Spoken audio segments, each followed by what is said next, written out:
Assalamu alaikum.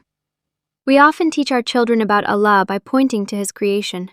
We say, "Look at that beautiful tree, Allah made it." And that's true, and it's a wonderful start. But what if we could go deeper? What if, instead of Tawheed just being a fact they learn, we could make it the lens through which they see the entire world?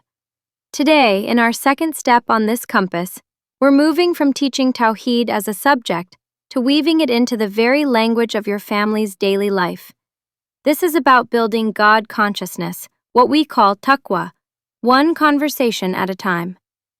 The first tool is the most beautiful one we have, the names and attributes of Allah, Asma'ul Husna. This isn't just a list to memorize, it's a vocabulary for understanding life. Let's take the name Al-Karim, the generous. Instead of just saying, Allah made the flowers, we can say, "Look at how many petals this rose has. Allah is Al-Karim. He gives us more beauty than we even need."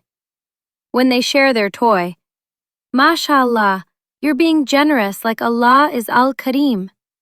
When you receive an unexpected gift, "Subhanallah, this is rizq from Al-Karim." You're connecting a divine attribute to a tangible experience. You're giving them a name for the love they feel in the sunshine, the peace they find in a hug, the justice they crave when they're wronged. Now this leads us to a crucial, delicate topic. Tawheed is about directing all worship to Allah alone. For our children, the challenge isn't a statue, it's a screen. It's the number of likes. It's the latest toy they have to have. These can become little idols that steal their hearts, not through shirk, but through obsession. Our job isn't to condemn the object, but to gently reveal the heart's attachment to it. A father shared this with me. We were stuck in traffic, and my son was getting really frustrated. I said, "You know, this is a chance to see if we can be like as-sabur, the patient one." We started talking about what patience looks like in the car. He calmed down. Later he said, "Dad, I was patient like Allah is as-sabur today when my game was loading." He got it. He used the language himself. So, to recap our second point on the compass. 1. Alam the language of the names. Connect Allah's attributes to daily experiences. 2. Wisely. Use questions to explore the heart's attachments. 3. Launch your weekly name challenge.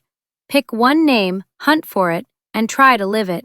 This builds a living, breathing understanding of Tawheed that no textbook alone can provide. Next time, we take this foundation and apply it to the person who lived these names perfectly, the Prophet Muhammad. We'll learn how to make him their beloved hero. Don't forget to subscribe for the next step. May Allah make your homes filled with His light and remembrance. Assalamu alaikum wa rahmatullahi wa barakatuh. You can support my work by supporting me on Patreon and checking out links to my books and art store in the video description. Jazak Allah khairan.